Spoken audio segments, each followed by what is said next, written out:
Train Dhaka থেকে আসলো। ৮ ঘন্টা পর ইঞ্জিন ঘুরিয়ে আবার ঢাকার উদ্দেশ্যে রওনা হবে। আমি ইরা ম্যামের ব্যাগ দুটো তার কেবিনে দিয়ে আসলাম। বকশিস স্বরূপ তিনি আমাকে 50 টাকা দিলেন। কোনো দ্বিধা না করে টাকাটা নিলাম, কারণ আমার আগে থেকে অভ্যাস আছে। টাকা নিয়ে চলে যাচ্ছিলাম, ইরা ম্যাম আবার ডাকলো। শোন শোন। জি ম্যাম বলেন। নামার সময় আবার তুই আসবি, ঠিক আছে? আচ্ছা। আবার ঘুমিয়ে যাস না কিন্তু। না ম্যাম, ঘুমাবো না। ওকে, যা। আমি আমার বগিতে গিয়ে উঠলাম। টিকিট সংগ্রহ করতে আমি অনেক দেরি করে ফেলেছি, তাই সিট হয়নি। পুরো রাস্তাটা দাঁড়িয়ে যেতে হবে। আশেপাশে তাকিয়ে দেখলাম অনেক সিট ফাঁকা। সামনের 2-1 স্টেশন পর এসব সিট আর ফাঁকা থাকবে না, তাই মনে মনে ঠিক করলাম সিটে বসবো না, দাঁড়িয়ে যাব। ট্রেন ছাড়লো, আমি দরজায় দাঁড়িয়ে আছি। ঠান্ডা হাওয়া আমার শরীরটাতে লাগছে। আমি ভাবনায় আবার ডুব দিলাম। ভাবতে লাগলাম পুরনো দিনের কথা। মাঝে মাঝে নিজের ভবিষ্যতের কথাও ভাবলাম। তাতে যা ফলাফল পেলাম সেটা শূন্য, কারণ ভেতরে খুব হতাশা কাজ করছিল। অর্ধেক পথ আসতেই স্টেশন ছাড়াই ট্রেনটা থেমে যায়। যান্ত্রিক কোনো ত্রুটি হয়েছে হয়তো। 20 মিনিট পার হবার পর খবর পেলাম ভোরের আগে ট্রেন এখান থেকে এক চুলও নড়বে না। আর এখন রাত 1টা বাজে। এক একজন এক এক কথা বলছে। কেউ বলছে লাইনের সমস্যা, কেউ বলছে ইঞ্জিনে। আমি ওইসব কথা থেকে কান ফিরিয়ে নিয়ে নিজের ভাবনাতে আবার মন দিলাম। হঠাৎই এই শুভ, পেছনে তাকিয়ে দেখি ম্যাম দাঁড়িয়ে। জি ম্যাম বলেন। তুই উঠ। ম্যাম কিছু লাগবে? না, আমি একটু ট্রেন থেকে নামবো। ম্যাম, বাইরে নামা ঠিক হবে না। যে অন্ধকার, এর মধ্যে কি বিপদ লুকিয়ে আছে কে জানে। কিসের বিপদ? বাইরে সাপ বিচ্ছু অনেক কিছু থাকতে পারে। কিচ্ছু নেই, চল নিচে নামবো। এই হলো আড়ালের ঘরে দুলালি, মন যা চায় সেটাই করবে। ম্যামকে নিয়ে ট্রেন থেকে নামলাম। নেমে দেখি অনেকেই নিচে দাঁড়িয়ে আছে। কেউ বাসায় ফোন করে সমস্যার কথা বলছে, আবার কেউ সিগারেট টানছে। ম্যাম আমার সাথে কথা বলা শুরু করলো। দেখ, জায়গাটা অনেক সুন্দর, তাই না? অন্ধকারে তেমন কিছুই তো দেখা যাচ্ছে না। চোখ না, মন দিয়ে দেখতে হয়। তবে ম্যাম আকাশটা বেশ সুন্দর লাগছে, অনুজ্জ্বল তারাগুলো দেখা যাচ্ছে। আমি তো অনুজ্জ্বল অনেক কিছু দেখতে পারছি। কি ম্যাম? এই যে দেখ, একটা টি স্টল, চল যাই। এখন ওখানে গিয়ে কি হবে? চা খাবো, চল চল, বেশ মজা হবে। শীতের মধ্যে এত রাতে বাইরে চা খাওয়ার মজাটাই আলাদা। আমি তো আর মানা করতে পারবো না, মানা করলেই বকা দিবে। কেন যে এর সাথে দেখা হয়ে গেল, মনে হচ্ছে বাকি রাতটাই বেশ প্যারায় রাখবে। টি স্টলের কাছে পৌঁছাতে দেখি কিছু যাত্রী এখানে আগে এসেছে। এই দোকানটার আশেপাশে আর একটা দোকানও নেই। হাতে চা নিয়ে আমি দোকানিকে বললাম, চাচা, এমন একটা জায়গায় দোকান দিয়েছেন কি মনে করে? বাবা, সে অনেক কাহিনী। বাজারে দলাদলি চলে।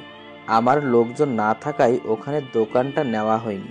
রাগের মাথায় নিজের জায়গাতেই দোকানটা নিয়ে বসেছি। বাহ, বেশ করেছেন। তা চলে কেমন? আলহামদুলিল্লাহ, ভালোই চলে। একটা কথা বলি, রাগ করে এখানে দোকান দিয়ে ভালোই করেছেন। এর জন্য আপনার হাতে চা খেতে পারলাম। আরো কিছুক্ষণ কথা হলো, বিলটা আমি দেই। ম্যাম আর আমি চলে আসি। ওনার সাথে আড্ডা দিতে খুব ইচ্ছে করছে, কিন্তু মালিক পক্ষের লোক, আগ বাড়িয়ে কথা বলাটা বেয়াদবি হবে। আমি কিছু বলছি না, চুপচাপ তার পেছন পেছন হাঁটছি। আমার চুপ থাকা দেখে ম্যাম হয়তো কিছু একটা ভাবছে। আমাকে বলল, কি রে, কথা বলতে পারিস না? দোকানের সাথে তো বেশ জমিয়ে কথা বললি, এখন চুপ কেন? ম্যাম কি বলবো? সেটা কি আমাকে বলে দিতে হবে? দোকানে কি তোকে কিছু বলেছিল? না। তো কিছু বল, সারা রাত তো এভাবে চুপ থাকতে পারবো না। আপনি রাজশাহীতে কোথায় আসছিলেন? আর বলিস না, আমার একটা বান্ধবীর বিয়ে হলো, বিয়েতে আসছিলাম। ও, তুই বিয়ে করেছিস? না ম্যাম। কেন? কাকে বিয়ে করব? কাকে করবি মানে? দেশে কি মেয়ের অভাব পড়ছে? আসলে সেটা না। তো কি? আমার পরিবার নেই, আমার বিয়ে করা একটু সমস্যা। তো সমস্যার কি আছে? দেশে অনেক মেয়ে আছে যাদের পরিবার নেই, তাদের মধ্যে একজনকে বিয়ে করবি। ম্যাম, ওই রকম হলে আমি করব না। কেন? সেটা না বলি। ওই সব বলতে হবে। মাথায় একটা দুষ্টু বুদ্ধি এলো। আমি বললাম, ম্যাম, আপনার মতো সুন্দরী পেলে ভেবে দেখতে পারি।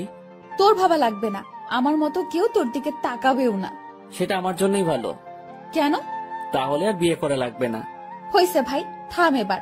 চল লাইনের ওই পাশটাই ঘুরে আসি। ইরা ম্যাম যেদিকে যাচ্ছে আমিও তার পেছন পেছন ছুটছি। একবার বললাম যে বাকি রাতটুকু ঘুমিয়ে নেন, তখন আমাকে ধমক দিয়ে বলল, সে কি আমার আদেশ মেনে চলবে? পরক্ষণই ভাবলাম, তাই তো, সে আমার কথা মানবে কেন? সে তো মালিক পক্ষের লোক। লাইনের অন্য পাশটায় চলে আসলাম। এই পাশটায় ফাঁকা জায়গা নেই, কাছে একটা গ্রাম দেখা যাচ্ছে, আর লাইনের পাশ দিয়ে একটা রাস্তা গ্রামের ভেতরে চলে গেছে। চল রাস্তাটা দিয়ে গ্রামের ভেতর যাই। না ম্যাম, এত রাতে যাওয়া ঠিক হবে না। আমি কি বলছি তোকে? জি ম্যাম, চলেন। এই হলো মেয়ে মানুষ, ভালো মন্দ কিছুই বোঝে না।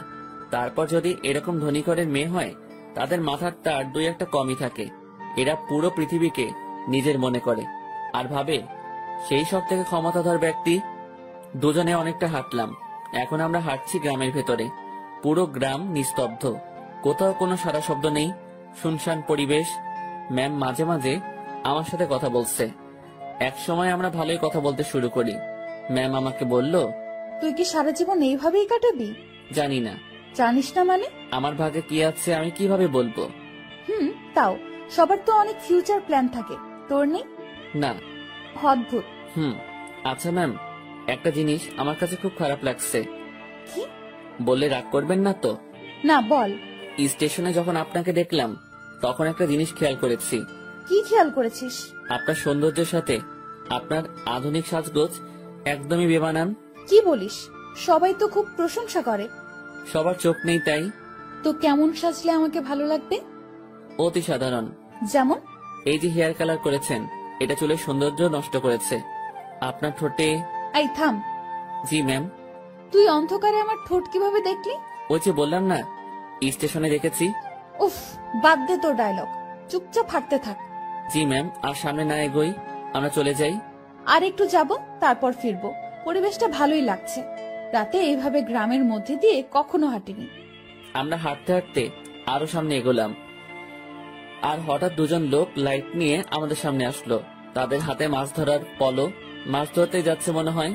এই তোমরা কারা? এই গ্রামে আগে কখনো দেখিনি তো। ভাই, আমরা আসলে ট্রেনে যান্ত্রিক ত্রুটির কারণে মাঝপথে দাঁড়িয়ে গেছে, আর ট্রেন থেকে নেমে আমরা একটু হাঁটতে আসছি। এই তোমরা থামো, সব বুঝে গেছি সব, চলো আমাদের সাথে। কোথায় যাব? কোনো কথা না, চলো।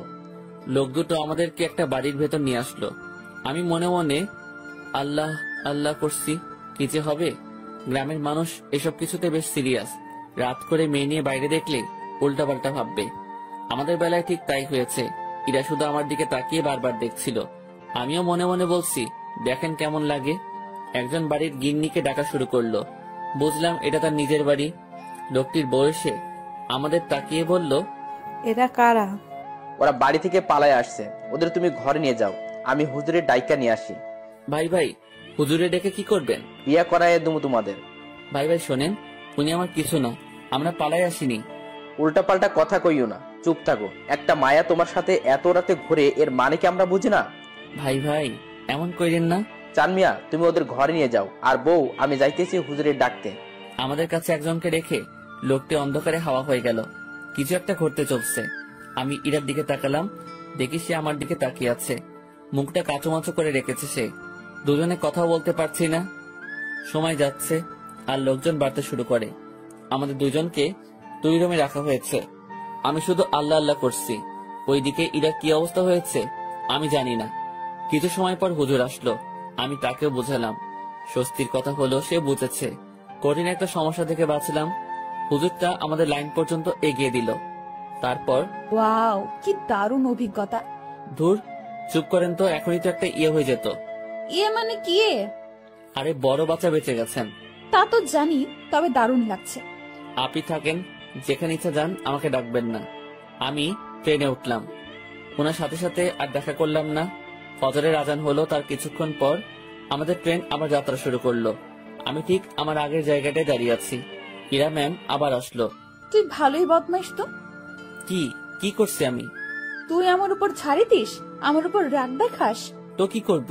আপনার মাথায় কি ব্রেন নামক জিনিসটা আছে? থাকলেও তো মনে হয় কাজ হবে না। এরকম ছেলে মানুষই করেন, কি জন্য বড় হয়েছেন বোঝেন না কিছু। ম্যাম আমার দিকে হা করে তাকিয়ে আছে। আমি জানি কথাটা বলার পর আমার চাকরি থাকবে না। আপনার বাবাকে কিছু বলতে হবে না, আমি অফিস যাব না। ম্যাম কিছুক্ষণ চুপ থেকে বলল, আমি তোকে চাকরি দেইনি, তোর চাকরি আমি কাটবো কেন? এই যে আমাকে বকা দিলি, মনে রাখিস, এর শোধ আমি তুলবো। ইরা রাগ দেখিয়ে তার কেবিনে চলে গেল।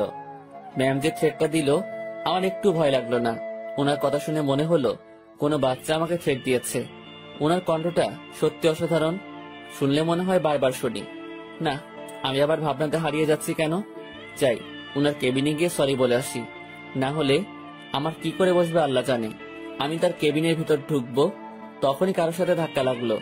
তাকিয়ে দেখি ম্যাম। উনি হয়তো বাইরে আসছিলেন। এটা কি হলো? সরি ম্যাম, বুঝতে পারিনি। তুই আমার কেবিনে কি জন্য? সরি বলতে আসছি। সরি বললে তো কাজ হবে না, আমি তোকে মাফ করব না। কিছুক্ষণ তর্ক হলো। আমি তাকে বললাম, আমার উপর কেউ রাগ করে থাকুক সেটা আমি চাই না, আপনার মন যা চায় তাই করেন। কথাটা বলতেই ম্যাম আমাকে অবাক করে আমার গালে দুটো চড় বসিয়ে দিল। এখন বুঝতে পারলাম ম্যাম বেশ রেগে গিয়েছিল আমার উপর। চড়টা না খেলে হয়তো বুঝতে পারতাম না। আমি তো ভেবেছিলাম অন্য কোনো শাস্তি দিবে হয়তো। চড় মারার পর ম্যাম আরো বলল, তুই আমার বেস্ট ফ্রেন্ড হবি? এমন থাপ্পড় খাওয়ার পর এরকম প্রস্তাব পাবো ভাবতেও পারিনি। মনে মনে ভাবছি, আমি তার সাথে কেন বন্ধুত্ব করতে যাব? তার চালচলন আর আমার চালচলন রাত দিন তফাৎ। কিন্তু কথাটা তাকে মুখের উপর মানা করতে পারবো না, যদি আবার কয়েকটা থাপ্পড় দিয়ে দেয়। ভয় ভয় বললাম, হব। গুড, তুই এখন যা। না, শোন শোন, তোর কন্ট্যাক্ট নাম্বারটা দিয়ে যা, আমি কল করে তোকে ডেকে নেব যে কোনো সময়। ম্যামকে মোবাইল নাম্বারটা দিয়ে আগের জায়গায় ফিরে আসলাম। 8টায় আমাদের গন্তব্যে পৌঁছে গেলাম। ইরা ম্যামের কথা অনুযায়ী তার ব্যাগগুলো নামিয়ে দিলাম। এখন উনি আর আমি স্টেশনের বাইরের রাস্তায় দাঁড়িয়ে আছি। বাসা থেকে ওনার জন্য গাড়ি পাঠানো হয়েছে। গাড়ি জ্যামে পড়েছে, তাই অনেক লেট হচ্ছে। আমার পেটের অবস্থা খারাপ, রাতে কিছু খাওয়া হয়নি, আবার অনেকটা বেলা হয়েছে, পেটে এখনো কিছু পড়েনি। ম্যামের সামনে কিছু বলারও সাহস পাচ্ছি না। কিছু সময় পর উনি আমাকে বললেন, তোর কি ক্ষুধা লাগছে? জি অনেক। তো খেয়ে আয়। আচ্ছা আপনি দাঁড়ান, আমি যাবো আর আসবো। আমি একটা দোকানে গিয়ে চা বিস্কিটের সাথে কয়েকটা কলা খেয়ে নিলাম। দোকানদারকে টাকা দিতে যাব, তখন মনে হলো ম্যামও তো কিছু খাইনি, ওনাকে খাওয়ার কথা বলা উচিত ছিল। ভুলটা যেহেতু করেই ফেলেছি, তাই ওনার জন্য কিছু নিয়ে গেলাম। আমি কাছে গিয়ে তার দিকে খাবারগুলো এগিয়ে দিলাম। আমার দিকে উনি ভ্রু কুঁচকে তাকালো। এগুলো আমাকে কেন দিচ্ছিস? খেয়ে নিন, আপনি তো রাতে কিছু খাননি। তুই কি ভাবিস আমাকে? আমি সকাল সকাল রাস্তায় দাঁড়িয়ে এসব খাবো? এগুলো তোদের মতো লোকজন খাবে। সরি ম্যাম, বুঝতে পারিনি। খাবারগুলো নিজের ব্যাগে ভরে নিলাম। নিজে বাসায় গিয়ে খাবো। ঘন্টাখানেক পর গাড়ি আসলো। ম্যামকে উঠিয়ে দিয়ে আমি আমার বাসায় চলে গেলাম। আমার হাতে শুধু আজকের দিনটাই ছুটি আছে, আগামীকাল থেকে ডিউটি। বাসায় এসে সব ঠিকঠাক করে নিলাম। দিনের বাকি সময়টুকু আর বাইরে বের হলাম না। এই শহরের গাড়িগুলোর হর্ন আমার ভালো লাগে না। প্রচন্ড বিরক্তিকর একটা জিনিস, শুনলেই মাথা ব্যথা শুরু হয়ে যায়। রুমের জানালা খুলে দিয়ে আকাশের দিকে তাকিয়ে থাকি। গতকাল রাতের ঘটনাটা ভাবতে থাকি। কাল যদি বিয়েটা হয়ে যেত, আজ আমি মামা শ্বশুর বাড়ি থাকতাম, মানে জেলে। কি বাঁচাটাই না বাঁচলাম। সন্ধ্যার একটু আগ দিয়ে ইরার কল পেলাম। উনি আমাকে তাদের অফিসের সামনে যেতে বলেছে। গত রাতে ফ্রেন্ড হয়েছি, কথা রাখতে অবশ্যই যেতে হবে।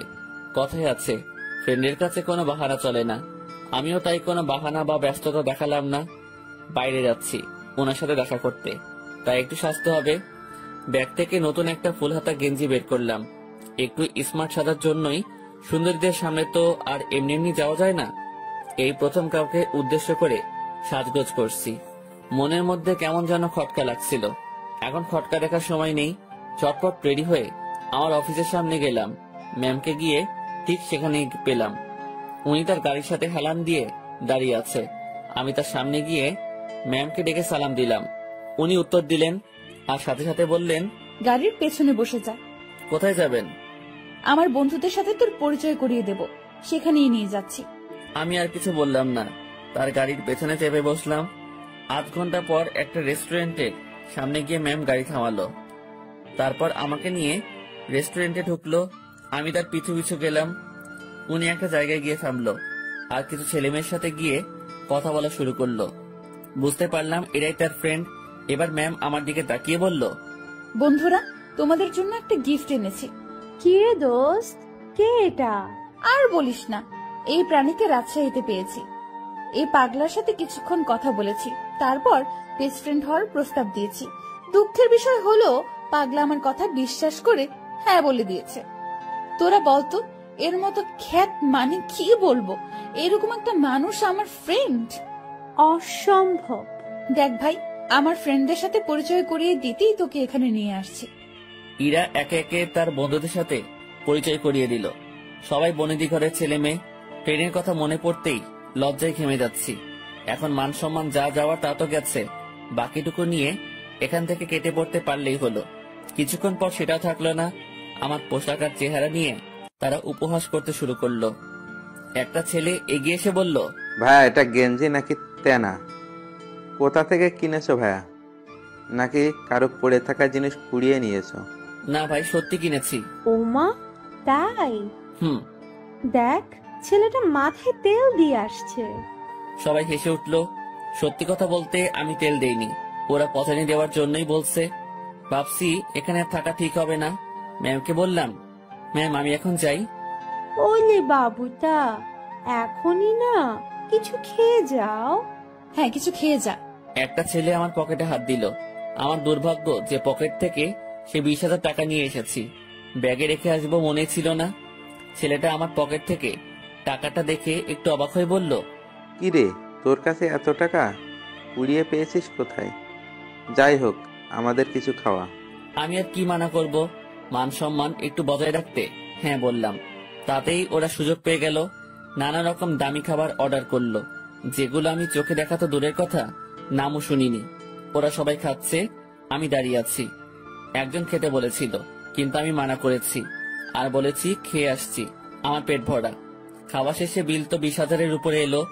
আমার মাথায় ঢুকলো না 7-8 জন মিলে 20,000 টাকা কিভাবে খায়। যেটা জোগাড় করতে আমার বছরখানেক সময় লেগেছিল। খারাপ ভালো দু ধরনের মজাই পাচ্ছিলাম। কম খাবারে এত বিল, আর আমার পকেটে টাকা গায়েব। ম্যাম আমি এখন যাই। হ্যাঁ যাবি, তার আগে একটা কথা বলি, কখনো এরকম মফিজ মার্কা কাজ করবি না। এত সহজে কোনো বন্ধুত্ব পাওয়া যায় নাকি? জীবনে কোনো কিছুই সহজভাবে নিবি না। জি ম্যাম। যা তাহলে। আমি বাইরে এসে দাঁড়ালাম। পকেটে টাকা নেই, বাসায় যাব টাকা লাগবে। মনে মনে ঠিক করলাম ম্যামের কাছ থেকে কিছু টাকা চেয়ে নিব, না হলে এই পথ যেতে যেতে মধ্যরাত হয়ে যাবে। কাল সকালে আবার অফিসে যেতে হবে। অনেকটা সময় পার হওয়ার পর ম্যাম আর তার বন্ধুরা বের হলো। আমি ম্যামকে ডাকায় সে বাকিগুলোকে বিদায় দিয়ে আমার দিকে আসলো। কি হয়েছে, এখনো যাসনি কেন? ম্যাম আমাকে কিছু টাকা, পুরোটা বলার আগেই একটা থাপ্পড় বসিয়ে দিল। আমি আবার বললাম, গাড়ির ভাড়া টাকাটা চাইছিলাম, পকেটে কোনো টাকা নেই, যেতে অনেক সময় লাগবে, কাল থেকে আবার অফিস আছে। তোর জন্য কি আমি টাকা নিয়ে দাঁড়িয়ে আছি, ফকিন্নির বাচ্চা? কথাটা সত্যি বুকের মাঝখানে গিয়ে লাগলো। আমি আর কথা বাড়ালাম না, ওনার দিকে একবার তাকিয়েই হাঁটা শুরু করলাম। সেই জায়গা থেকে বাসায় যাওয়ার পুরোটা সময় শুধু রেস্টুরেন্টের ভেতরের অপমানের কথা মনে হয়েছে। আজকাল মানুষগুলো কেমন হয়েছে, আরেকজনের আর্থিক অবস্থা না বুঝে তার টাকা খসানোর জন্য উঠে পড়ে লাগে। টাকাগুলোর জন্য খুব মায়া হচ্ছে। ওদের কাছে হয়তো সামান্য টাকা, কিন্তু আমার কাছে পাহাড় পরিমাণ। মধ্যরাতে বাসায় ফিরলাম, কিছু শুকনা খাবার খেয়ে শুয়ে পড়লাম।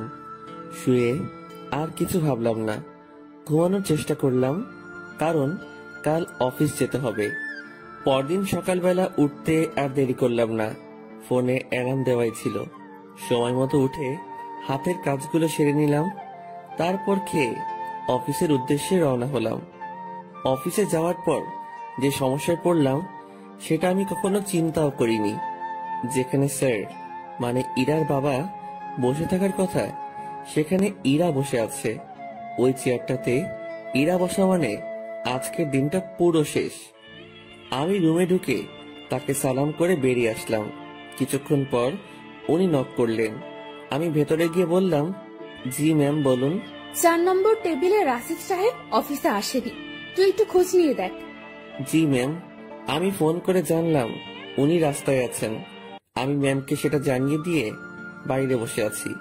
সেই মুহূর্তে জেনারেল ম্যানেজার আমাকে ডাকলেন কফি এনে দিতে। আমি কফি নিয়ে তার রুমে গেলাম। কফির কাপটা হাতে নিয়ে দেখলেন এবং ফেলে দিলেন। কি হয়েছে এটা বলার সাথে সাথে উনি আমাকে চর বসিয়ে দেন আর বলেন, কফির উপর মরা মাছি পড়ে আছে, দেখিস না? সরি স্যার, দেখতে পাইনি। উনি আমার কলার ধরলেন। আমি যদি এটা খেয়ে ফেলতাম, তারপর যদি অসুখ করতো, তুই কি করতিস তখন? স্যার মাফ করে দেন, দেখতে পাইনি। উনি অনেক বাজে বাজে বকা দিচ্ছিলেন।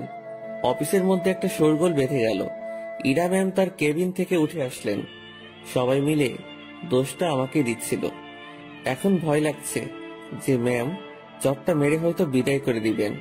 তারপর ম্যাম সবকিছু শুনলেন, আমার থেকেও আর ম্যানেজারের থেকেও। সব শোনার পর যা করলেন দেখে তো আমি হতবাক।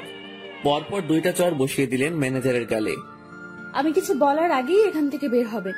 আর হ্যাঁ, বাকি সবাইকে বলছি, এটা নিয়ে কোনো কথা হবে না। সমস্যা হয়েছে, সমাধান করেছি। সমালোচনা করে ভালো জিনিস খারাপ বানাবে তো পাবলিক। বুঝবা, কত ধানে কত চাল। যার যার কাজে যাও, অনেক সময় নষ্ট হয়েছে। কিছুক্ষণ ছাড়ের পর অফিস স্বাভাবিক, আগের মতো কাজ চলছে। কিভাবে সব সামনে নিলাম।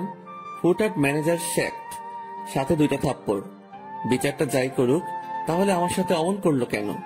ভাবতে ভাবতে কোনো উত্তরই খুঁজে পেলাম না। লাঞ্চের সময় আমি বাসা থেকে রুটি নিয়ে আসছি। 2-1জনকে পানি এনে দিয়ে আমি খাওয়ার জন্য বসবো। তখন ম্যাম ডাকলো। মনে মনে ভাবছি খাওয়াটাও কপালে নেই। মুখ ভার করেই ম্যামের রুমে ঢুকলাম। জি ম্যাম, কিছু বলবেন? তুই খাবার খেয়েছিস? জি না। বাসার থেকে খাবার নিয়ে আসছিস নাকি বাইরে গিয়ে খাবি? বাসা থেকে এনেছি। যা, খাবার নিয়ে আমার রুমে আয়। ম্যাম, বুঝিনি। আরে হারামি, খাবার নিয়ে আমার রুমে আয়। কথাটা শুনেই ভাবছিলাম আমি ঠিক শুনছি তো। ভাবনাটা আর ডুব দিলাম না। দেরি না করে খাবার নিয়ে আমার রুমে ঢুকলাম। ম্যাম তো দেখি দামি দামি খাবার সব টেবিলে সাজাচ্ছেন। আমাকে দেখিয়ে দেখিয়ে বললেন, এসব আমার মায়ের হাতের রান্না। ম্যাম, আমি বাইরে গিয়ে খাই, আপনি খাওয়া শুরু করেন। পানি লাগলে বলবেন। এই, তুই কি এই জন্য রেখেছিস? আচ্ছা, তোর খাবারের বাটিটা আমার হাতে দে তো।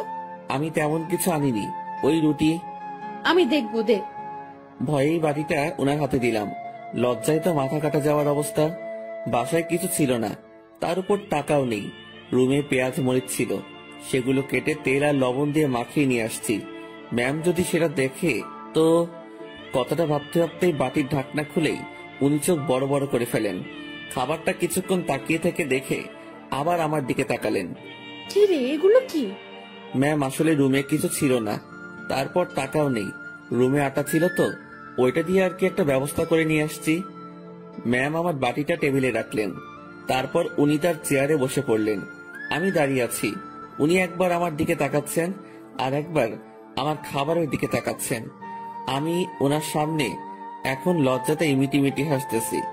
উনি কিছু সময় চুপ থাকার পর মুখ খুললেন। এই যে, এই খাবারগুলো তোর। ওনার খাবার আমার দিকে এগিয়ে দিলেন।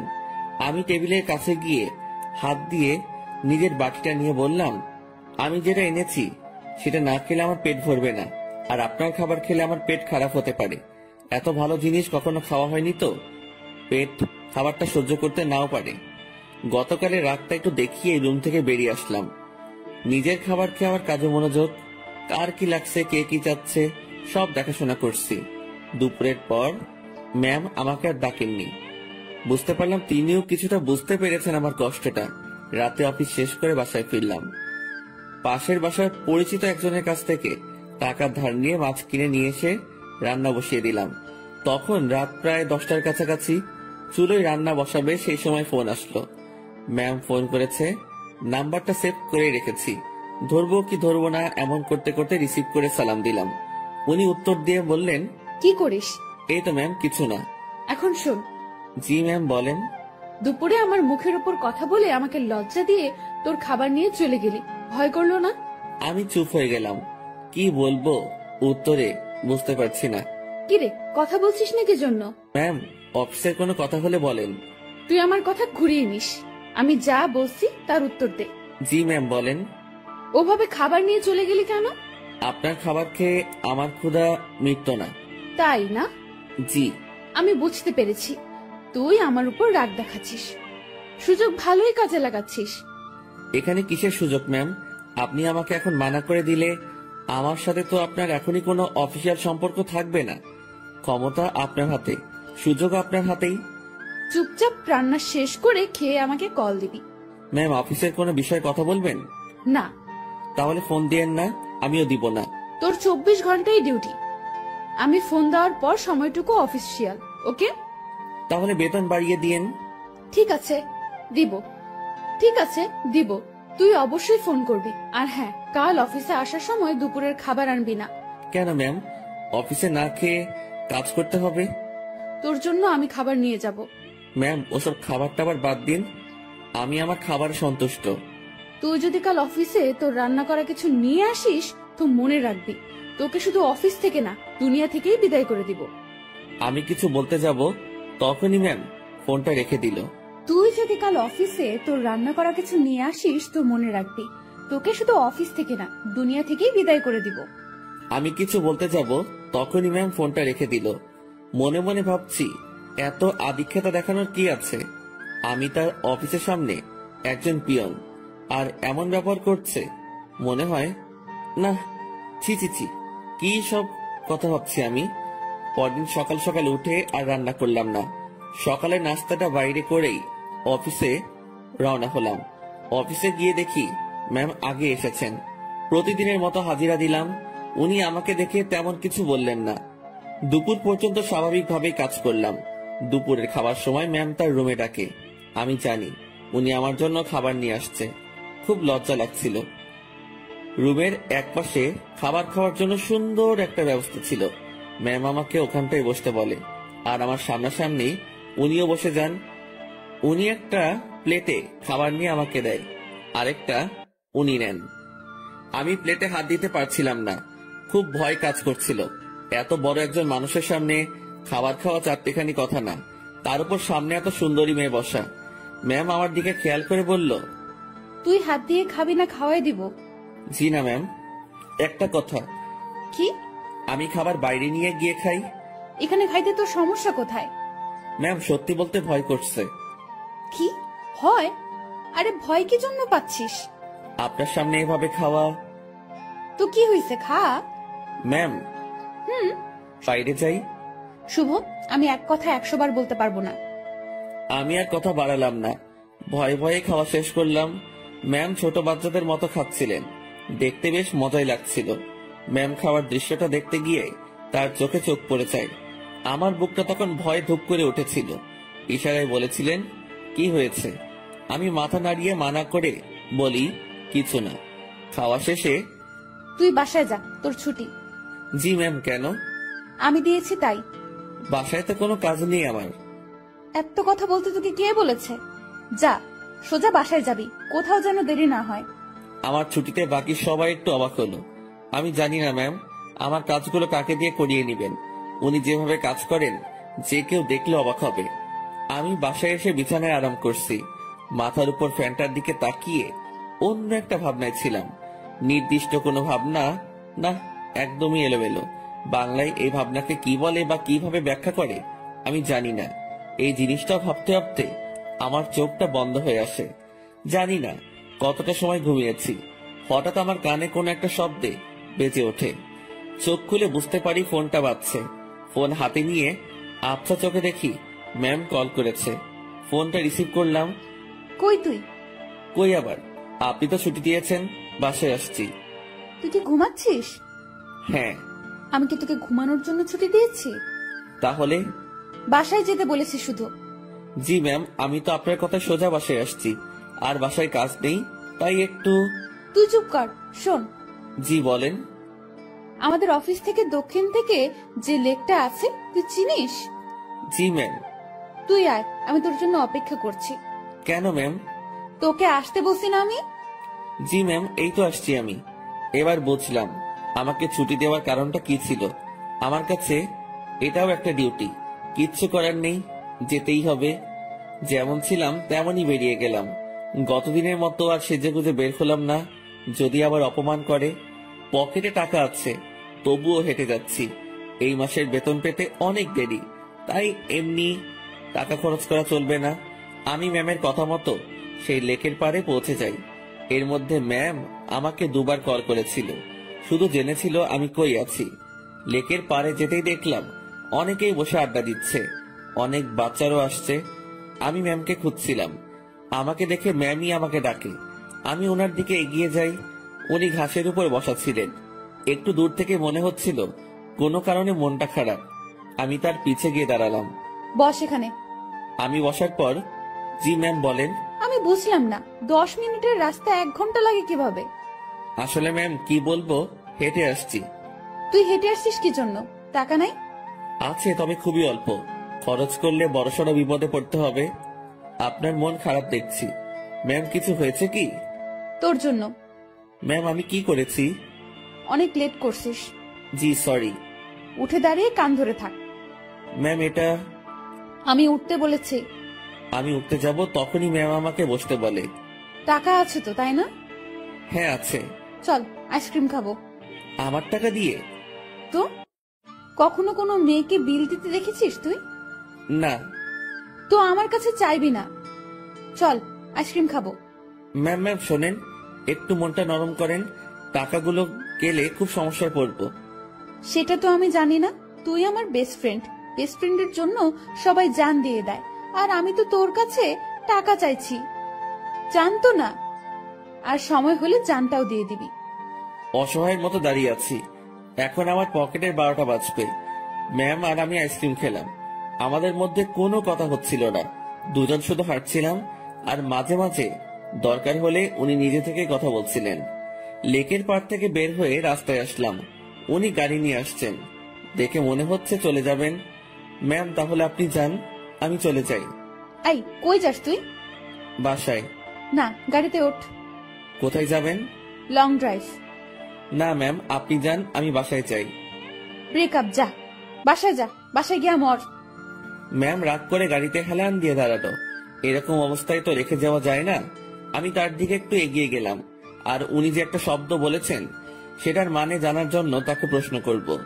যদিও আমি জানি, তবুও প্রশ্ন করব, যাতে ওনার রাগটা ভেঙে আমার প্রশ্নের উত্তর দিতে মনোযোগী হয়। ম্যাম ব্রেকআপ কি? তুই জানিস না? ন্যাকামো করিস? সত্যি জানি না। তোর আমার যে বন্ধুত্ব আছে সেটা কাটাকাটি, এটার মানে ব্রেকআপ। ওহ ম্যাম, আপনার মধ্যে তো এরকম কিছু নেই। শুভ, আমি তোকে বলছি না তুই আমার বেস্ট ফ্রেন্ড? আপনি তো বলেছেন যে এটা মিথ্যা ছিল। গাড়িতে ওঠ, সব বলছি। কথা বাড়ালাম না। গাড়ির পেছনে দরজা খুলতে যাব, তখনই ওই হাদারাম, কি করিস? বসবো না। সামনে। পেছনে কেন? সামনে। হ্যাঁ রে গাধা, ওঠ। গাড়িতে উঠলাম। ম্যাম ড্রাইভিং সিটে আর আমি তার পাশে। সন্ধ্যা হয়ে আসছে। ম্যাম এবার আমার সাথে বেশ ফ্রি ভাবে কথা বলা শুরু করলো। আমি কিন্তু কুমিল্লা যাচ্ছি। এত দূর কেন? আরে লং ড্রাইভ তো, আর রাগ ভাঙাতে সময় লাগবে। কিসের রাগ? তুই আমার উপর রেগে আছিস, আমি জানি। আমি আপনার উপর কি জন্য রাগ করব? ওই যে রেস্টুরেন্টে সেই ঘটনার জন্য। না ম্যাম, কি যে বলেন। ওই দিন আপনারও মজা করেছেন, আমিও মজা পেয়েছি।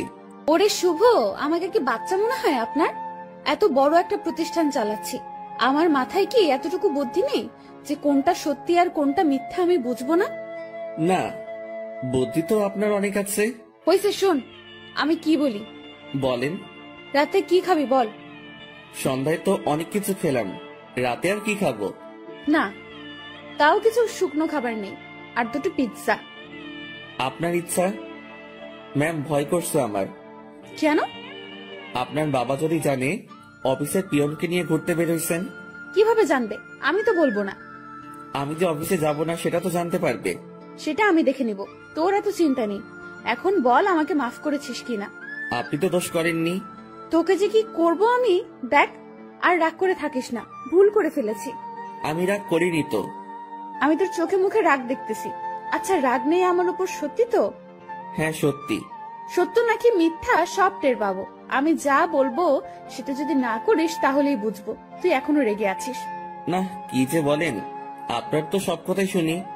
কত যে শুনিস আমার জানা আছে। মাঝপথে আমরা গাড়ি থেকে নেমে কিছু খাবার নিলাম। দুজন বেশ কথা বলতে বলতে যাচ্ছি। ইরা ম্যাম গাড়িটা এখন বেশ ধীর গতিতে চালাচ্ছেন। আজ বেশ কুয়াশাও পড়েছে। এই চল, বাইরে কুয়াশার বৃষ্টিতে ভিজি। এই না, এটা করবেন না।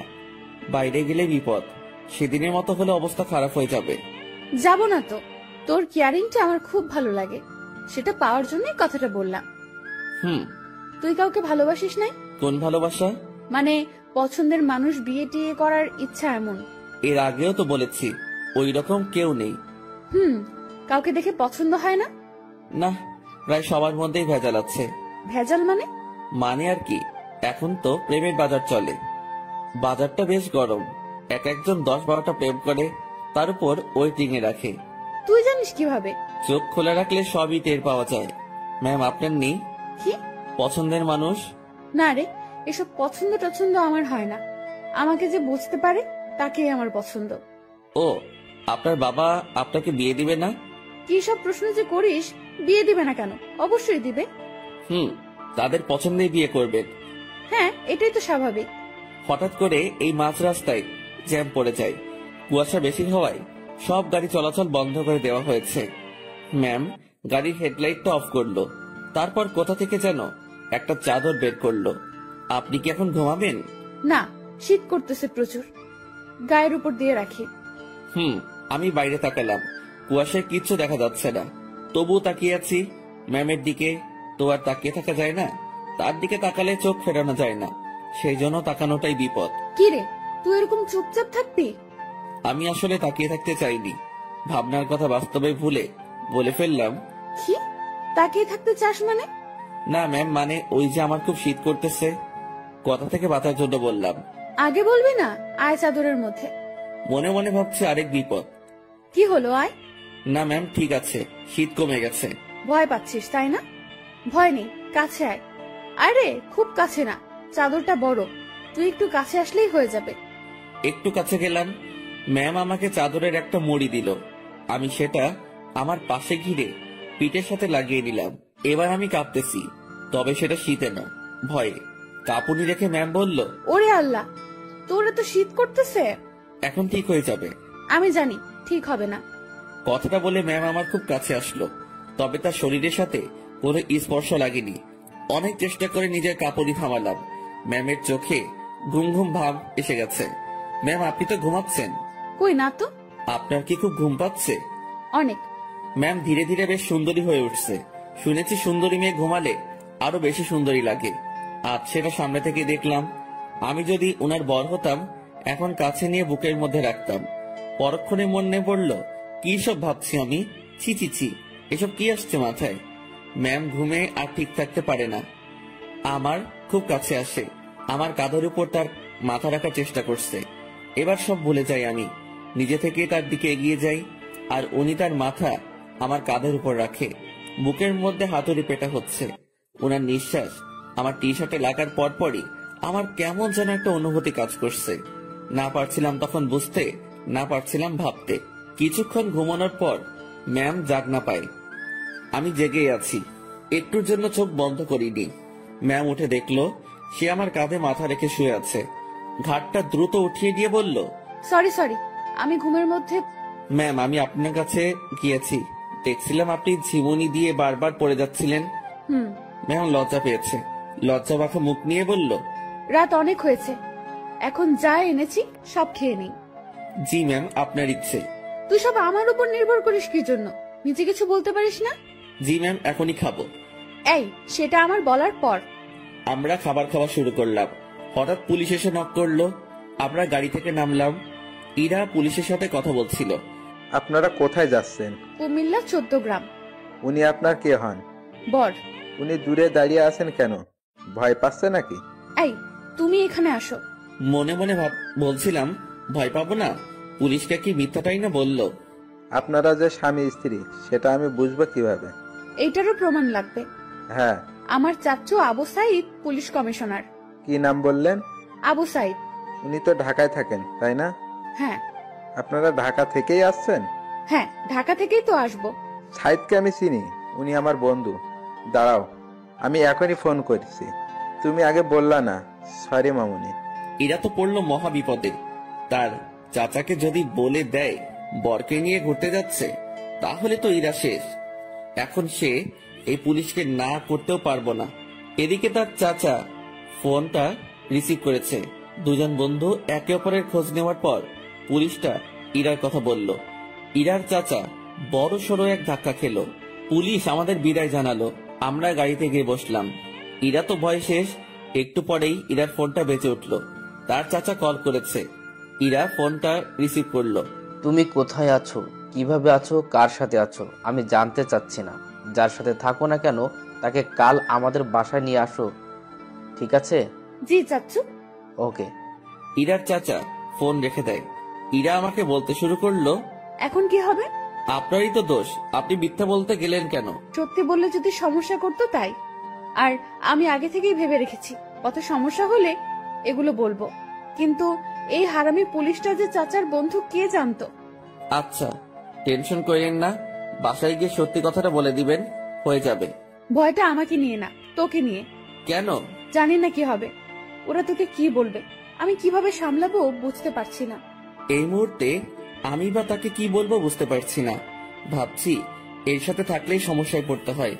ম্যাম বেশ টেনশনে পড়ে গেছে, একবার আমার দিকে তাকাচ্ছে আরেকবার বাইরে। ম্যামের অবস্থা দেখে বেশ মায়াই হচ্ছিল। মিথ্যা বলে উনি বড় ফাঁসা ফেসে গেছেন। তার টেনশন কমানোর জন্য আমি তাকে ডেকে বললাম, ম্যাম। বল। আমি বলি কি, এত টেনশন করে লাভ নেই, যা হবার হবে। আর সত্যিটা বললে হয়তো উনারা বুঝতে পারবে। সত্যিটাই বা কিভাবে বলবো? আমার তো তাদের সামনে কথা বলতে ভয়ে হাত পা কাঁপবে। আচ্ছা ম্যাম, ওনাদের সাথে আমি কথা বলবো। আরে তোর সাথে ওনারা কথাই বলবে না। সেটা দেখা যাবে, আগে তো বাসায় যাই। রাতটা কাটলো জেগে জেগেই। রাতের শেষ ভাগে যানজট কেটে গেল। আমরা ঢাকায় ফিরলাম আর সোজা ম্যামের বাসার সামনে পৌঁছে গেলাম। ম্যাম আমাকে বাইরে রেখে ভেতরে গেলেন। ভেতরে তার সাথে কি হচ্ছিল সেটা আমার কাছে অজানা। হয়তো তাকে বকা দিচ্ছে। কিছু সময় পর ম্যামের সাথে পুরো পরিবার আসলো। আমি তো দেখেই ভয়ে শেষ। ম্যামের বাবাকে দেখে আরো ভয় লাগছিল, কারণ উনি তো আমাকে চেনেন। স্যার আমার কাছে এসে বললেন, তুই আমাদের অফিসের পিয়ন তাই না? জি স্যার। আশেপাশে সবাই হেসে উঠল। ইরার চাচা তাকে ডেকে বলল, আরে এত মানুষ থাকতে তুই কিনা একটা পিয়নের সাথে লং ড্রাইভে গিয়েছিলি? ইরা চুপ, কারণ সে এখানে কিছুই বলতে সাহস পাবে না। চুপচাপ থাকতে হবে তাকে। তোকে যেন অফিসে না দেখি, ঠিক আছে? জি স্যার। আমি চলে আসলাম তাদের ওখান থেকে। বাইরে এসে দীর্ঘ একটা নিঃশ্বাস ফেললাম। যাক, তেমন বকা দেয়নি। ম্যামকেও হয়তো কিছু বলেনি। নিজের বাসায় আসলাম। 2 দিন পর খাওয়া দাওয়া বন্ধ হয়ে যাবে। বিছানায় শুয়ে শুয়ে ভাবছি, এখানে না থাকতে পারলে চলে যাব। দিনটা কোনো রকমে পার করলাম। পরদিন ঘুম থেকে জাগনা হয়েছে, কিন্তু বিছানা ছেড়ে উঠতে ইচ্ছা করছে না। মোবাইলটা হাতে নিলাম, দেখি বিকাশ কোম্পানি থেকে মেসেজ। বিরক্তি নিয়ে ফোনটা রেখে দিলাম। শুয়ে শুয়ে টাকার কথা ভাবছি। এমন সময় মনে হলো স্ক্রিনে মনে হয় কিছু দেখছিলাম। ঝটপট মোবাইলটা হাতে নিয়ে দেখি 25,000 টাকা আমার অ্যাকাউন্টে কে যেন পাঠিয়েছে। আর একটা মেসেজ আছে, এটা ম্যামের নম্বর। মেসেজটা সিন করে দেখতে পেলাম উনি শুধু ব্রেকআপ লিখে পাঠিয়েছেন। নিজে নিজে শিওর হলাম টাকাটা উনি পাঠিয়েছেন। হয়তো আমার প্রতি তার দয়া হয়েছে। যাক, আমার একটু ভালোই হলো, কাজ খুঁজতে সুবিধা হবে। ম্যামের সাথে দেখা হলে ধন্যবাদ দিব। আমার রুমের দরজায় কারো নক। আলসিমি ছেড়ে উঠে দরজা খুললাম। পাশের বাসার বড় ভাই এসেছে, যার কাছ থেকে আমি টাকা ধার করে এনেছি। ভাই আমার টাকাটা খুব প্রয়োজন, তুই যেভাবে পারিস টাকাটা দে। ভাই আমি তো বলেছি কয়েকদিন পর দিতে পারবো। না ভাই, আমার খুব দরকার। আচ্ছা আপনি বাসায় যান, আমি টাকা নিয়ে আসছি। দরজা লাগিয়ে দিয়ে ফোনটা হাতে নিব, তখনই আবার দরজায় নক। কেমন যেন খুব রেগে গিয়ে দরজাটা খুলেই বলি, আরে ভাই বললাম তো দিয়ে আসবো। একটু ধমকে সুরে বলেছি। আমার এমন করে বলাটা ভুল হয়েছে, কারণ সামনে ম্যাম দাঁড়িয়ে আছে। এখন কি বলবো, কিভাবে কথা কাটিয়ে নিব, এসব ভাবতে ভাবতে ম্যাম নিজেই প্রশ্ন করলো, কি সমস্যা, এত রেগে আছিস কেন? আপনি এখানে? আমি বেশ অবাক, কারণ তাকে এখানে এভাবে কখনো আশা করিনি। আমার সামনে থেকে সর কুত্তা, ভেতরে যাব। আমি সরে দাঁড়াতে উনি ভেতরে ঢুকলেন। তারপর আমার বিছানায় নিজের শরীরটা এলিয়ে দিলেন। ফ্রেশ হয়ে নে। আজকে আবার কোথাও যাবেন নাকি? আরে না, তুই যা, ফ্রেশ হয়ে নে, কথা আছে। আচ্ছা আমি বাইরে থেকে আসছি একটু। ওকে। আমি বাইরে এসে টাকা উঠে বড় ভাইকে থামিয়ে আসি। উনি যদি আবার আসতেন, আমার রুমে মেয়ে দেখে হয়তো ভিন্ন কিছু ভাবতো। রুমে এসে দেখি ম্যাম ঘুমিয়ে গেছে। আমি ফ্রেশ হয়ে নিলাম। কাজ শেষে ওনার দিকে তাকিয়ে ভাবছি, এই মেয়েটার যে কি হয়েছে। উনি চোখ খুলে বললেন, খাওয়া হয়েছে? না। টাকা না পাঠিয়ে দিলাম, এখনো খাসনি কেন? উঠতে তো হবে। যা, বাইরে থেকে খাবার নিয়ে আয়, একসাথে খাবো। ম্যাম আপনি এই পরিবেশে খেতে পারবেন না। তুই পারলে আমিও পারবো। কথা বাড়িয়ে লাভ নেই, এই মেয়ে আমার কথা শুনবে না। বাইরে গিয়ে টাকা উঠিয়ে ভাইকে দিলাম, আর ম্যামের কথা মতো খাবার নিয়ে আসলাম। খাবারটাও সকাল সকাল বিরিয়ানি। কি নিব ভেবে না পেয়ে এটা নিয়ে ফিরলাম। এসে দেখি ম্যাম আবার বিছানা উঠাচ্ছে। ম্যাম ম্যাম ছি ছি ছি, কি করেন? এবার এটা যদি আপনার পরিবার জানে তো আমাকে মেরেই ফেলবে। ভাই আপনি যান। ও সরি ম্যাম, আপনি চলে যান। চুপ থাক। খাবার এনেছিস? জি। তোর সাথে তো ব্রেকআপ হয়েছে আমার, তাই না? আমি কিভাবে জানবো? ওই যে সকালে মেসেজ করলাম। ওইটা যে আপনি কি জন্য লেখেন আমি জানি না। ব্রেকআপ হয়েছে তাই লিখছি। ও ভালো। আচ্ছা ম্যাম, আপনি খাবার খেয়ে বাসায় চলে যান। আপনার সাথে থেকে আমার চাকরিটা গেছে, জীবনটা যাক এটা আমি চাই না। চাকরি গেছে তো কি হয়েছে? আপনাকে তো বেতন দেওয়া হয়েছে। এত টাকা কেন দিয়েছেন? 20,000 তোর, আর বাকি টাকা তোর বেতন। যদিও কিছু টাকা আছে, সেটা মাস শেষে দিয়ে দিব। কাজ না করে টাকা আমি নিব না। কাজ তো তোকে দিবই। কি কাজ? আমার সাথে সময় কাটানো। আমাকে তো ইয়ে পাইছেন। মানে কি? মানে বোঝেন না? আমি কি আপনার ওই বিয়ের যে এইভাবে সময় দিব? তুই আমার মুখের উপরে কথা বলিস? Sorry ma'am. তোর সাথে কোনো কথা নেই। আপনি যেভাবে এসে আবার বিছানায় শুয়ে পড়লেন, আমি তো বেশ ভয় পেয়েছি, আর এখনো পাচ্ছি। এটা যদি আপনার বাসার কেউ জানতে পারে তো আমাকে এখান থেকে পালাতে হবে। তুই পালিয়ে যাবি তাই না? তো পালাবো না? আমার কি জানের ভয় নেই? কে মারবে তোকে? আপনার পরিবারের সবাই মিলেই মারবে। ভালো তো, মায়ের খাবি। আপনাদের মায়ের দিতে ভালোই লাগে না। আমার এখানে থাকলে চলবে না, এই সফর ছাড়তে হবে। কি বললি? ম্যাম বসা থেকে উঠে দাঁড়ালো। আপনার টর্চারে এখান থেকে পালাতে হবে। ও তাই? হুম। এখান থেকে যেন পালাতে না পারিস সেই ব্যবস্থা তো করতেই হয়। ম্যাম আমার দিকে এগিয়ে আসছে। একটু ভয় পেয়ে বললাম, মারবেন নাকি? না, অন্য কিছু করব। আপনি এভাবে তাকিয়ে আছেন কেন? আমার ভয় করে। এমনিতে কিন্তু কালকের ভয়ে এখনো ধুক ধুক করে উঠে, তার উপর আপনার এরকম চাহনি। আমার চোখে তুই ভয় দেখতে পাস? হ্যাঁ। ওকে, দেখাচ্ছি ভয়। ম্যাম আমার দিকে এগোচ্ছে, আর আমি পেছনের দিকে যাচ্ছি। এক সময় আমার পিঠ দরজায় লেগে যায়। ম্যামও আমার খুব কাছে চলে আসে। তার শরীর থেকে সুগন্ধি আসছে। নিশ্চয়ই দামি পারফিউম ব্যবহার করেন। সবকিছু মিলিয়ে নেশা ধরিয়ে দেওয়ার মতো একটা সুবাস। আমার বুকের ভেতরের অবস্থা খারাপ। ম্যাম যে কি করবে এখন তার কিছুই টের পাচ্ছি না। আমি তার চোখের দিকে তাকিয়ে দেখি তার চোখ হাসছে। না, আমি তার চোখের ভাষা কবে থেকে বোঝা শুরু করলাম। চোখ সরিয়ে নিলাম। ওই আমার দিকে তাকা। আবার তাকালাম। উপায় নেই, তাকাতেই হবে। এইভাবেই তাকিয়ে থাক। চোখ দিয়ে পানি বের হবে। হোক। আমার খুব লজ্জা লাগছে। এতটা কাছে আসলেন কেন? তুই পালিয়ে যেতে পারিস, তাই একটু আটকানোর চেষ্টা। জানি না এরপর থাকবি কিনা, চেষ্টা করে দেখতে সমস্যা কি? কি চেষ্টা করবেন? ইরা ম্যাম আমার নাকের সাথে নাক লাগালো। উনি মিটি মিটি হাসতেছেন। ওই অবস্থাতেই তিনি কথা বলা শুরু করলেন। মুভিতে তোর জায়গায় আমি থাকতাম, আর আমার জায়গায় তুই, কিন্তু এখানে ঠিক উল্টোটা হচ্ছে। আমি আর চোখ খুলে রাখতে পারলাম না, বন্ধ করে ফেললাম। চোখ খুলে রাখার শক্তি আমার নেই। আহারে আমার বেষ্টু। কথাটা বলে উনি আমার নাকে তার নাক ঘষা শুরু করলো। ম্যাম একটু সরে দাঁড়ান। আগে বল পালাবি না? পালাবো না। প্রমিস কর। প্রমিস পালাবো না।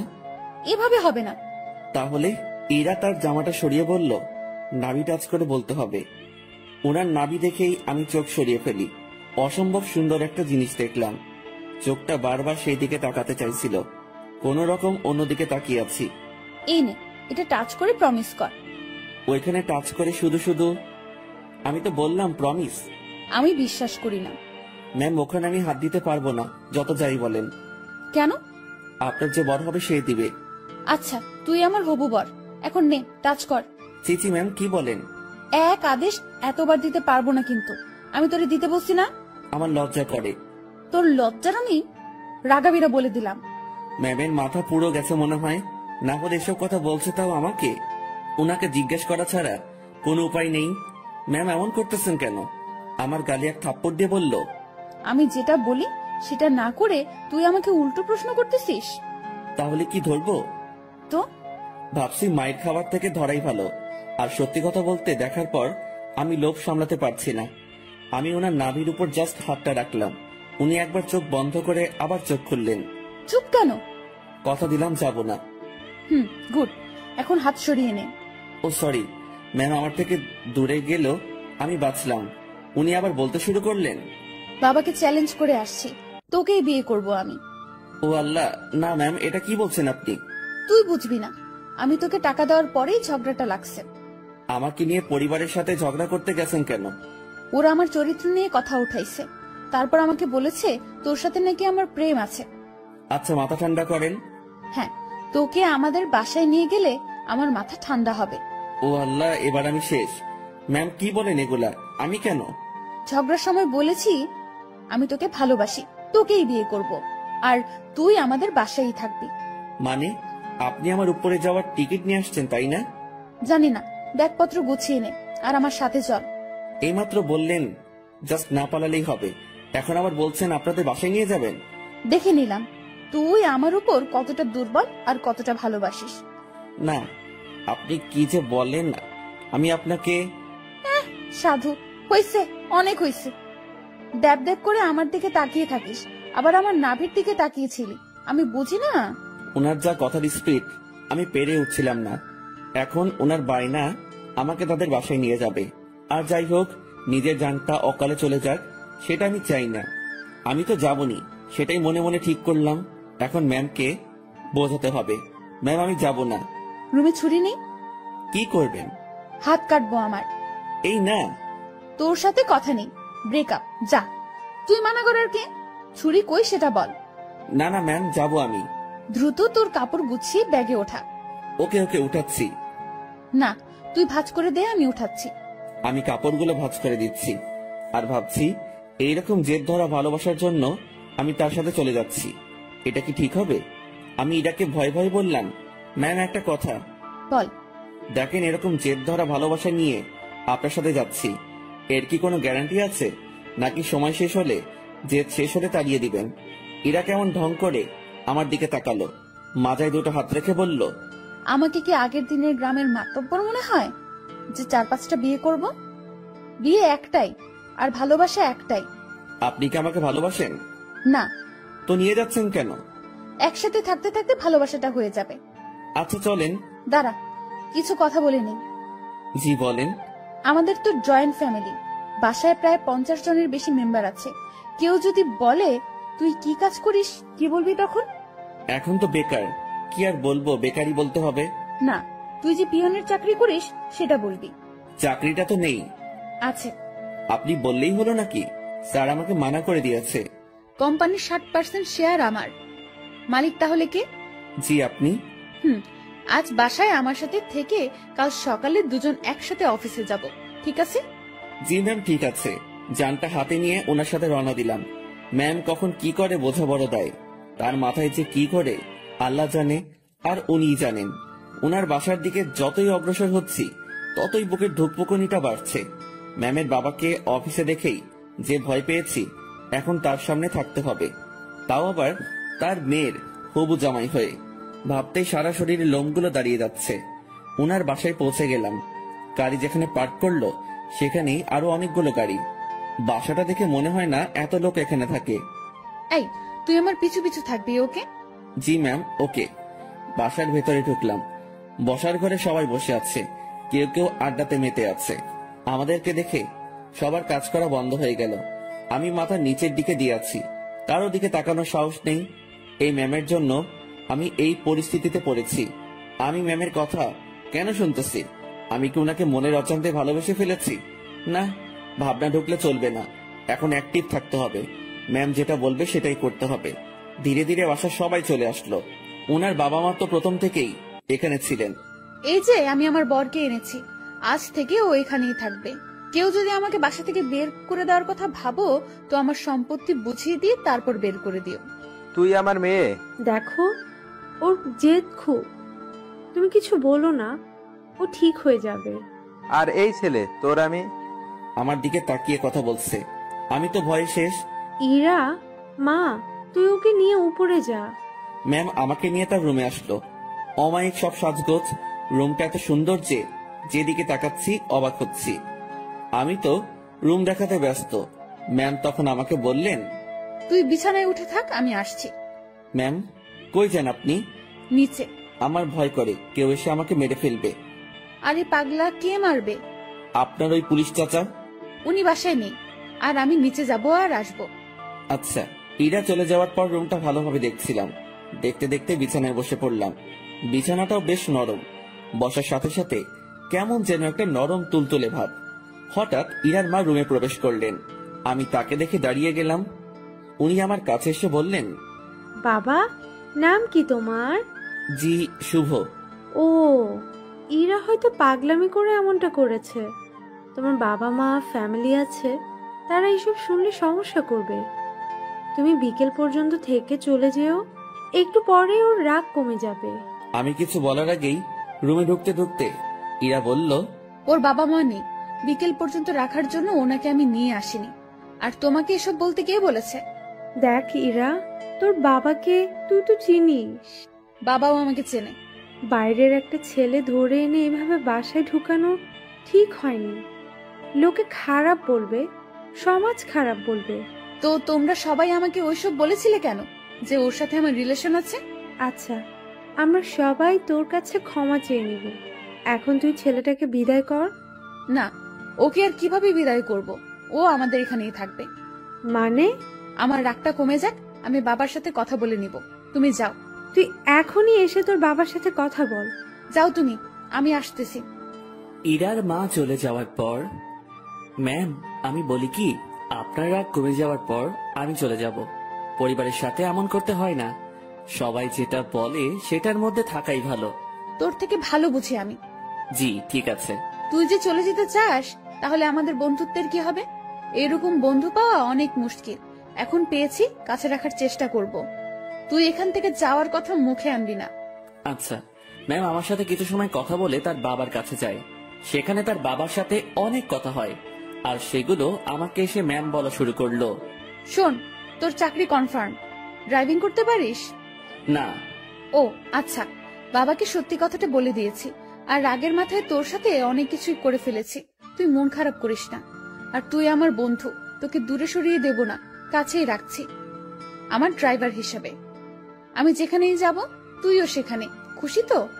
ম্যাম এত কিছু করলেন, আমার তো এ বাসার লোকজনদের দেখলে ভয় করে। আরে পাগল, ভয় কিসের? আর তুই থাকবি তো আমার সাথে, একা একা তো না। আর তোর থাকার জায়গাও আমার খুব কাছে। মানে পাশের রুমে। আমার রুম থেকে তোর রুম যেতে বাইরে দিয়ে ঘুরে যেতে হবে না। 2 রুমের মাঝেই একটা দরজা আছে, দেখবি? আয়। ম্যাম আমাকে নতুন রুমটা দেখিয়ে দিল। ম্যামের কোনো বান্ধবী আসলে এই রুমেই থাকতো। বন্ধু হিসেবে এটা আমার জন্য ফিক্সড। সেই যে এসে রুমে ঢুকেছি, বের হওয়ার নামই নেই। কিভাবে বের হব? বাইরে বের হওয়ার কথা মনে হলেই হাত পা ঠান্ডা হয়ে আসে। এই বাসার মানুষকে বড্ড ভয় হয়। তবে আমি জানি না তারা কেমন। বিকেলবেলা ম্যাম আমাকে নিয়ে বের হয়। ম্যাম গাড়ি চালাচ্ছে আর ধীরে ধীরে আমাকে সবকিছু শিখিয়ে দিচ্ছে। মন দিয়ে সব দেখছিলাম আর শুনছিলাম। সন্ধ্যায় আবার বাসায় ফিরলাম। বাসার কাজের লোকটা আমার খাবার রুমে এসেই দিয়ে যাচ্ছে। তার মানে বাকিদের সাথে খেতে হবে না, বাঁচা গেল। ম্যাম তার রুমে বসে অফিসের কাজ করছে, আর আমি আমার রুমে বসে কোনো কাজ নেই। একবার রুমের এপাশ থেকে ওপাশে যাচ্ছি, কখন আবার রুমের জানালা খুলে দিয়ে দাঁড়িয়ে থাকি। আমার তো আবার প্রকৃতি দেখার অভ্যাস। আর একটু রাত হলো, এবার নজর গেল নিজের ব্যাগের দিকে। ব্যাগ থেকে কাপড় এখনো বের করা হয়নি। বিছানায় ব্যাগ নিয়ে গিয়ে কাপড় বের করছিলাম, আর তখনই সেই সকালের কথা মনে পড়ে গেল। ম্যাম কি টর্চারটাই না করেছিল সকালবেলা, আর সেখানে ওনার কাছে আসা পেটে হাত রাখা। এসব মনে পড়তেই হাসি পেল। একা একা হাসছিলাম। হঠাৎ রুমের ভেতরের দরজায় নক। ম্যাম ডাকছে। তড়িঘড়ি করে উঠে গিয়ে দরজা খুলে দিলাম। জি ম্যাম আসুন। কি করতেছিস তুই? এই যে কাপড়গুলো বের করতেছি। তুই অনেক আলসে মানুষ তো। সেই সকালে আসছি, এখনো তুই কিছুই গুছিয়ে উঠতে পারিসনি। মনে ছিল না। ভাঁজ কর এখন। আমি আবার বিছানায় বসে কাপড় ভাঁজ করায় মন দিলাম। ম্যাম আমার গা ঘেঁষে বসলো। উনি খুব কাছে বসেছিল, তাই বললাম, ম্যাম একটু দূরে বসেন, সমস্যা হচ্ছে। কথাটা বলেই মনে হয় জীবনে সব থেকে বড় একটা ভুল করলাম। কথাটা বলার সাথে সাথে ম্যাম চোখ লাল করে ফেললেন। দেখে বোঝাই যাচ্ছিল বেশ রাগ করেছে।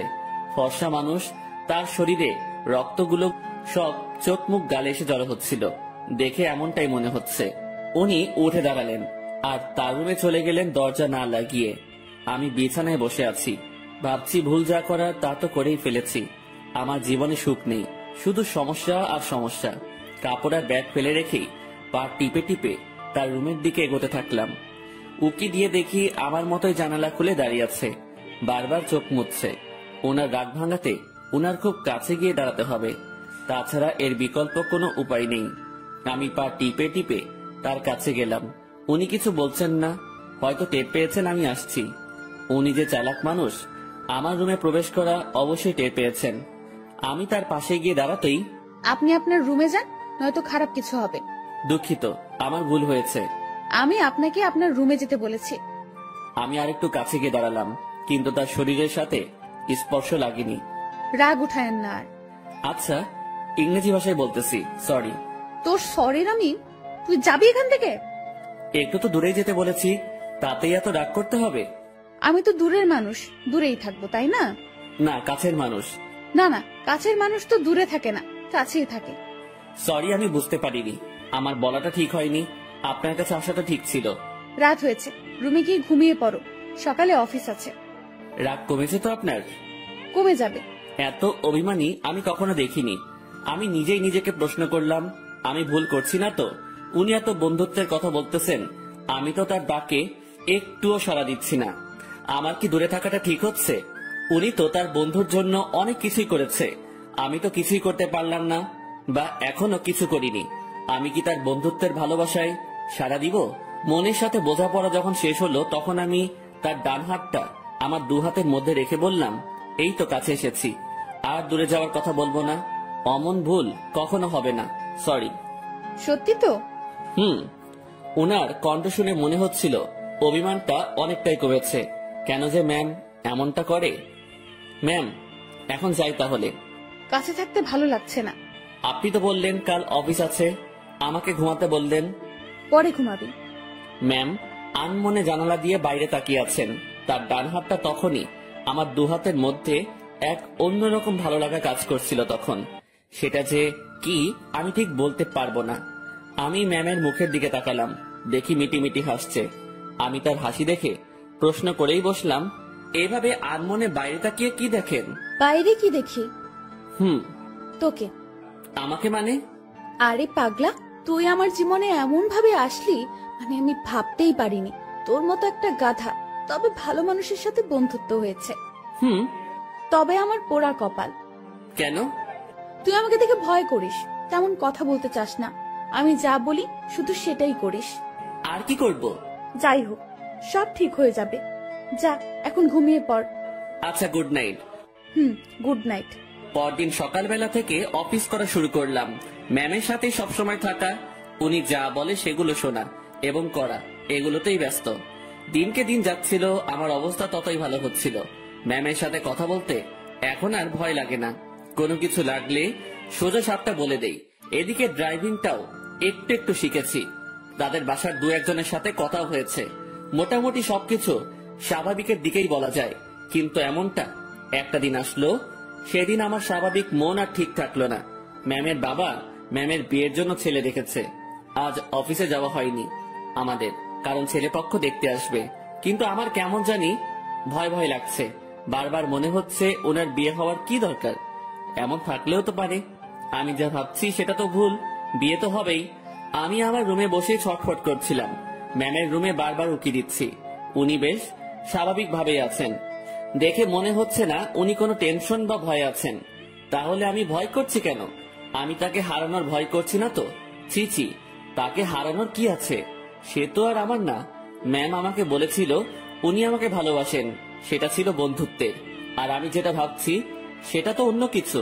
না, নিজের মনের অজান্তেই তাকে ভালোবেসে ফেললাম। এসব কখন হলো? আমি তো এইরকম কিছু ভাবিনি তার সম্পর্কে। পরক্ষণেই মনে হলো আমি তার চিন্তায় দিন পার করেছি। সেখান থেকেই এই অবস্থা। নিজের রুমে আর থাকতে পারলাম না।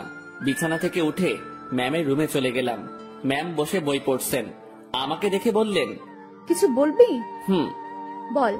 আপনাকে দেখতে আসছে।